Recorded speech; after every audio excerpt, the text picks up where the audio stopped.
de la ley de bases.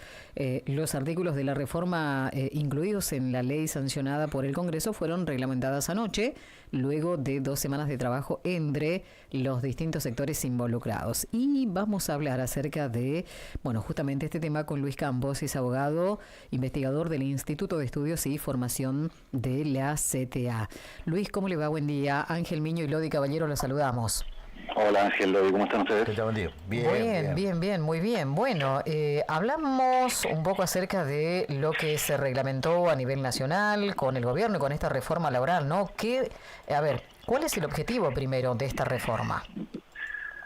Ahora, la reforma laboral, la reglamentación que se publicó hoy en el boletín oficial es una parte, o abarca una parte de la reforma laboral que se incluyó en un capítulo de la ley bases, que básicamente es una reforma que le da muchas herramientas a los empleadores para administrar la fuerza de trabajo como más les convenga. Es decir, le quita muchos derechos a los trabajadores y le da muchas mayores facultades a los empleadores.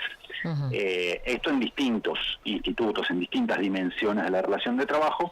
Lo más importante de lo que se conoció hoy en la publicación del decreto reglamentario en el boletín oficial tiene que ver con los fondos de cese laboral, que son mecanismos para sustituir el régimen de indemnización por despido y reemplazarlos por fondos que en principio, en teoría, iban a ser similares, o por lo menos se hablaba de que iban a ser similares al que existe actualmente en la industria de la construcción, pero el decreto reglamentario va bastante más allá y lo que hace es entregarle a los sindicatos y a las cámaras patronales la posibilidad de virtualmente modificar todos los aspectos del régimen de indemnizaciones por despidos, lo que incluye, por ejemplo, bajar el monto de las indemnizaciones por despido, establecer pagos en cuotas, establecer distintos mecanismos y modalidades para disminuir o para flexibilizar el sistema de indemnizaciones por despido, que ya hoy en nuestro país es un sistema relativamente barato para los empleadores, es 1 mes de sueldo por año de antigüedad. Sí. Bueno, podría ser incluso mucho más barato en función de lo que se negocie en cada convenio colectivo de trabajo, porque, recordemos, estos fondos de cese solo van a tener vigencia, solo van a implementarse en la medida que se negocien en acuerdos entre las organizaciones sindicales y las cámaras patronales. Doctor, ¿esto es hacia adelante o es para también los otros empleados que ya están trabajando hace bastante tiempo? Lo que prevé la reglamentación es que para adelante esto va a ser optativo, porque los trabajadores y los empleadores en su contrato individual van a poder elegir si se incorporan al régimen del fondo de cese o si permanecen en el viejo régimen de la ley de contrato de trabajo. De todas maneras, esto que aparece como optativo en el texto de la ley, en la práctica va a ser optativo para los empleadores, porque ningún trabajador está en condiciones de decirle a su empleador al momento de firmar un contrato: no, yo quiero que se me aplique la ley de contrato de trabajo y no el fondo de cese. Así que eso es lo que aparece optativo para las dos partes, pero que en la práctica va a ser optativo para los empleadores, obligatorio para los trabajadores en el caso de que los empleadores así lo decidan. Para los contratos que hoy están vigentes, lo que prevé la reglamentación es que los convenios colectivos de trabajo van a poder establecer mecanismos para incorporar a los contratos que hoy están vigentes a los sistemas de fondo de cese. Es decir, claramente los contratos de los trabajadores y las trabajadoras que hoy ya están trabajando van a poder ser trasladados a los sistemas de fondo de cese en las condiciones que determinen los convenios colectivos de trabajo. Bueno, va a haber que esperar la letra chica de cada negociación, pero lo cierto es que sí, la respuesta a tu pregunta es, esto puede llegar a afectar a la totalidad de los trabajadores, no solo a los que se contraten a partir de ahora.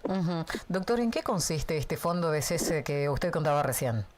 En la reglamentación hay 3 modalidades. Hay una modalidad que es la cancelación individual, que es básicamente darle la posibilidad a los empleadores de que depositen un monto fijo o un porcentaje del salario en una cuenta bancaria todos los meses, y que el trabajador, la trabajadora, cuando se termina la relación laboral, se lleve la plata que haya acumulada en ese fondo.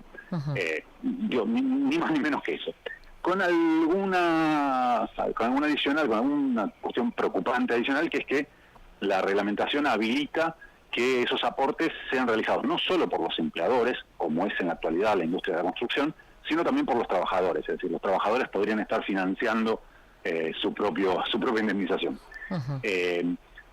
Esa es la primera modalidad. La segunda modalidad son los fondos de cese propiamente dichos, que se pueden hacer a través de fondos de inversión, de fondos fiduciarios, de fideicomisos financieros, de fondos fiduciarios, distintas herramientas financieras donde nuevamente trabajadores y empleadores podrían hacer un aporte mensual y luego al finalizar la relación laboral el trabajador se llevaría el acumulado en ese fondo. Con el problema también aplicable al tema de las cuentas del sistema de cancelación individual, que no hay ningún mecanismo que garantice que esos fondos no se van a licuar en el tiempo. Claro. Es decir, pensaba un trabajador, una trabajadora que tiene 20 años de antigüedad y que le empezaron a hacer aportes en el 2004. Bueno, si no hay ningún mecanismo que me garantice que esos aportes van a acompañar a la inflación, por ejemplo, el riesgo es que al momento de percibirlos estén licuados básicamente por la aplicación de la inflación o por los rendimientos negativos que puedan tener esos fondos comunes de inversión. Pero bueno, esto no hay ninguna garantía en la ley y es uno de los mecanismos que sustituye al régimen de indemnización por despido, que hoy es muy sencillo, insisto, y muy barato para los empleadores. Claro. Un mes de sueldo por año de antigüedad. Claramente es un golpe al trabajador, ¿no? Es al futuro laboral porque no, es incierto cuánto va a cobrar en definitiva cuando termine de laburar.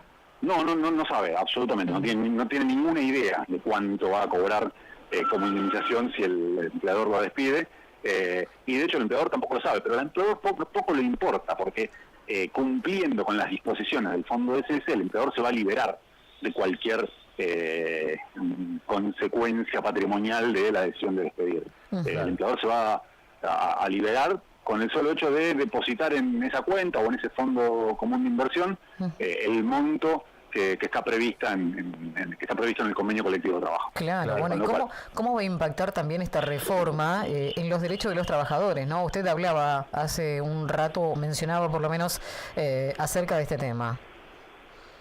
Bueno, esto, a ver, básicamente es poner en papel mojado el derecho constitucional a la protección contra el despido arbitrario que prevé la Constitución en el artículo 14 bis. Hay un derecho constitucional que es y el Estado tiene la obligación de implementar los mecanismos para que ese derecho tenga efectividad en la práctica, que es el derecho a no ser despedido injustamente y a tener una protección contra ese despido arbitrario. Bueno, en este caso, de vuelta, si el convenio colectivo dispone que la indemnización va a equivaler al 50% o al 25% de lo que es en la actualidad, bueno, el Estado en principio no tendría mucho para decir respecto de eso y sería claramente un retroceso muy grande respecto a la situación actual en materia de derechos laborales. Claro, ¿esta reglamentación termina irremediablemente en otra presentación judicial?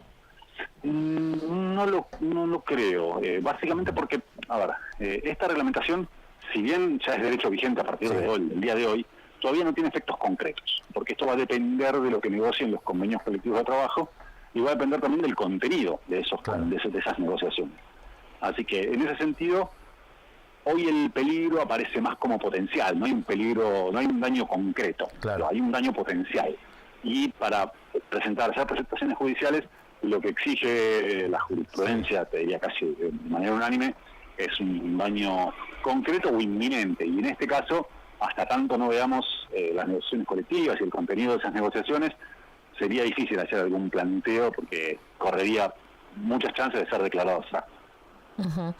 Doctor, si bien todavía es reciente lo de la reforma y todavía se está leyendo la letra chica, ¿cómo fue recibido, me imagino yo, por los sindicatos y por las organizaciones laborales? Bueno, en ese sentido yo puedo hablar desde la CTA y claramente para la CTA esto es un nuevo avance sobre los derechos de los trabajadores, un nuevo retroceso que va en la línea de lo que ya se había discutido al momento de la aprobación de la ley bases, pero la profundiza. Así que desde esa perspectiva, para la CTA esto es un retroceso inaceptable, que forma parte de la continuidad de políticas que por ahora, al menos por ahora, no se han plasmado en ningún tipo de norma en beneficio de los trabajadores y las trabajadoras. Claro, es lisa y llanamente más pérdida de beneficios o de derechos que tiene el trabajador. Sí, no tiene mucha vuelta en este sentido. A ver, la única discusión que se podría dar es que esto va a estar sujeto a la negociación colectiva, con lo cual, en tanto y en cuanto no haya alguna organización sindical que avale por vía de la negociación colectiva este retroceso, eso no va a tener ningún efecto en la práctica.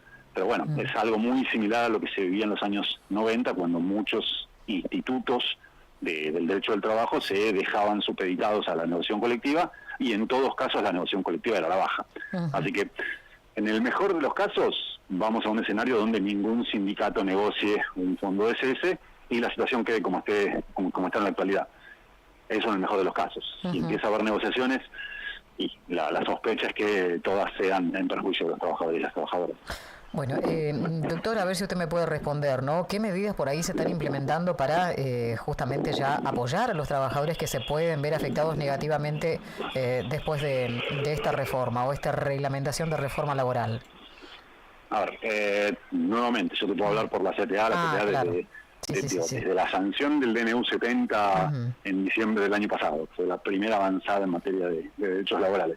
Hasta la actualidad sigue llevando adelante las acciones que pueden. En este momento estamos llevando adelante a nivel nacional una campaña de firmas para derogar el decreto de urgencia 70, se han hecho planteos judiciales, se han hecho movilizaciones, pero bueno, esto es un camino largo y que seguramente va a haber nuevas acciones y nuevos reclamos de parte de las organizaciones sindicales.